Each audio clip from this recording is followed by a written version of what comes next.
Hello and welcome. My name is Elle, and today I'm going to share with you 7 of my favorite perfumes to wear when it's super cold outside.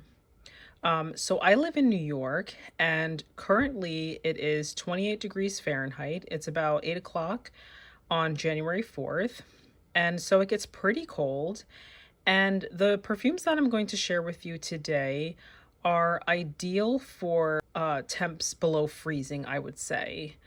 Um, they are most all of them are beast mode, and they have super projection and super longevity, and they're all beautiful fragrances. However, they can be a bit cloying, super heavy, and could even be nauseating if worn when it's warm outside. So I reserve these perfumes for the coldest of days. So let's get started. So the first perfume I have is Dior Addict. This is a spicy vanilla. It has jasmine in the mid and bourbon vanilla in the base. And this perfume I would reserve probably for something like a date night, or if you're maybe going to like a bar and a lounge. Even in the cold weather, I tend to only wear this perfume if I'm going out at night because, again, the projection is huge, the longevity is forever. If you spray this on a sweater, you'll smell it days later.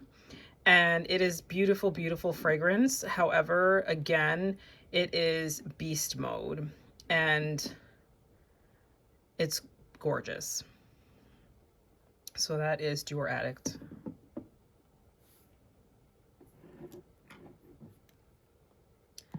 Next perfume I have is Juicy Couture Gold Couture. This perfume is fun, it's flirty. It's a little young, even though I still like to wear it. This perfume is very caramel forward, and I would wear it any time of day during the winter, but I would only wear it in the winter. So again, caramel heavy, super, super sweet. Out of all of the fragrances that I'm going to share today, this probably has the lightest projection, but it is super thick, super sweet, super yummy, but cold weather only. So that is Gold Couture.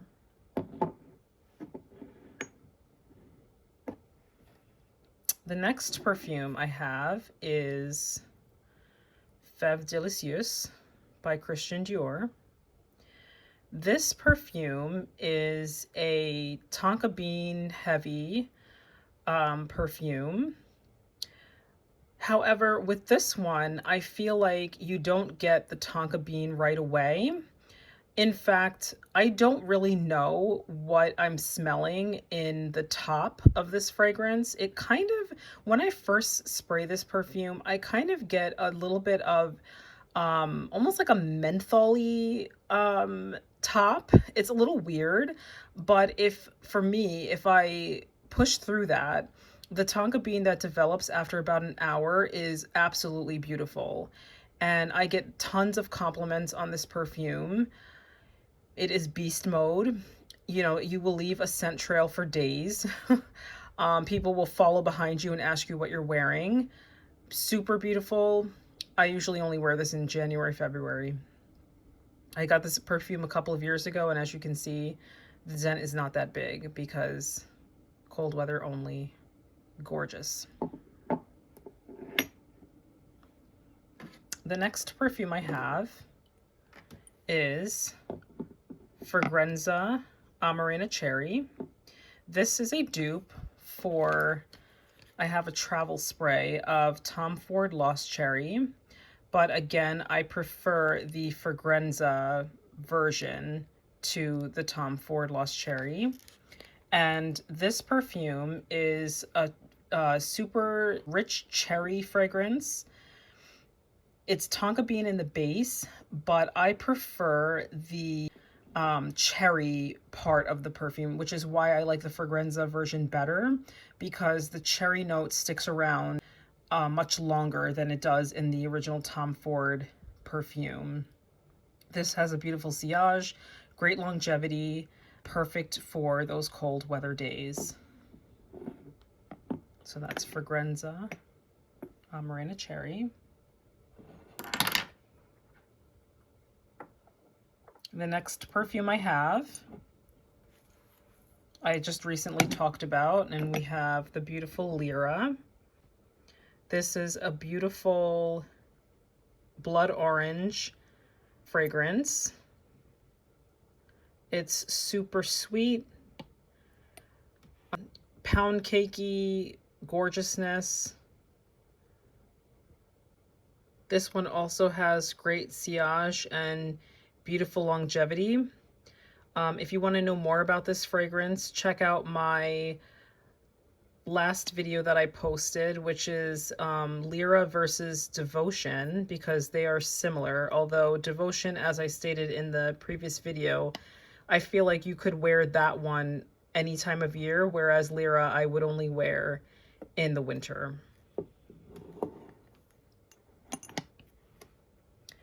The next perfume, and yes, this is the second to last perfume I have. I only have a travel spray, but I will insert a picture of a full-size bottle. This is Montal Intense Cafe. This perfume is a coffee perfume. However, in the opening of this fragrance, you get a heavy dose of rose. And the coffee note develops, I would say, after about a half an hour, and it is absolutely beautiful.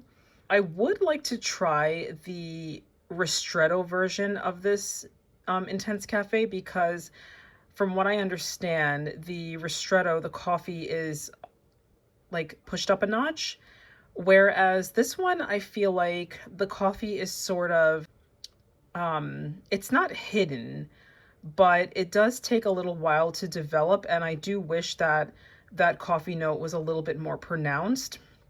This one I've had for quite a few years, and as you can see, I have just a travel spray, and this probably will last me the rest of this season, if not next. So I don't even know if I need a full size of this perfume. That is Montal Intense Cafe. The last perfume I have for you is Xerjoff's Ivory Root, and this one is a beautiful woody spicy perfume. Fun fact, this perfume, I did not use up all of this juice. I ordered this perfume on Lucky Scent, and unfortunately the bottle leaked during delivery or during shipment. And I emailed the company, and they were going to send me a new bottle. However, the perfume was out of stock. So instead, they refunded my money and allowed me to keep this perfume, which I thought was super nice. So shout out to Lucky Scent for great customer service. But either way, this is enough to last quite a long time, because this perfume is beast mode. And again, this is one of the most beautifully blended perfumes I have ever smelled. It is absolutely gorgeous. The woods, I do get a little bit of vanilla, even though I'm not sure if there's vanilla in this perfume, but it's just woody, it's spicy, it's cozy, perfect for cold weather. And this is one of my favorite perfumes of all time. This would be in my top 10 for life. So that is Xerjoff Ivory Root.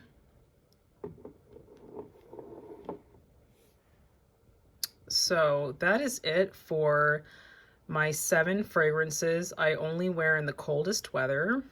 I hope you guys, if you're in a cold climate too, I hope you guys are staying warm. And thank you so much for watching. Let me know in the comments down below what perfumes you like to wear when it's super cold out. Thanks for watching, and take care.